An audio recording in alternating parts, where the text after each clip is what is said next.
What is up guys, my name is Talha and you're watching Gadgets History. In today's video, I just got the Redmi Note 10 Pro. As you guys can see, this smartphone looks super awesome and overall it's actually a worth smartphone or not. Or should you get the Note 10 Pro or not? So, I basically bought this smartphone. I actually got it as a new phone from the service center of Xiaomi and they are really super humble.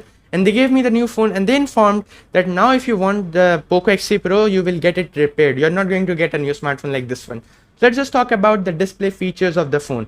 As you guys can see, the display is super awesome.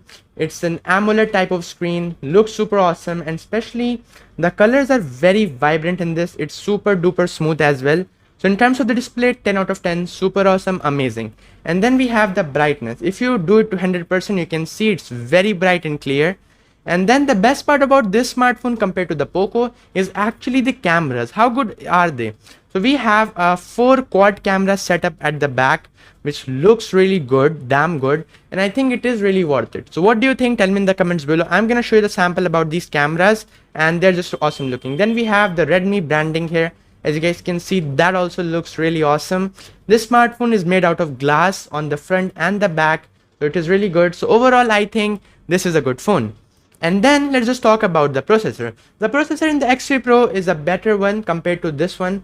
So yeah, that's the reality. And 860 was obviously way better. Then we have the speakers. The speakers are very good, actually better than the Poco, because we have a stereo speaker setup in this one. So you guys can see we have a stereo speaker here as well.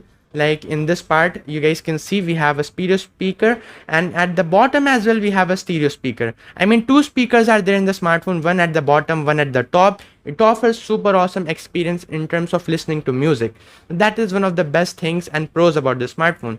So overall, yeah, it is a good phone for watching media and normal day-to-day use, but for gaming, you really need a powerful smartphone. So that is a good news for all of you who want a good phone. And yes, custom ROM videos are going to come of this smartphone, which is going to be super awesome. Let's see who wants those custom ROM videos, but that's pretty much it for today's video. Hope you like it, and that was a little video about telling you that I got the Redmi as a refund, and it's actually worth it. What do you guys think? Tell me in the comments below. I'll see you in the next one.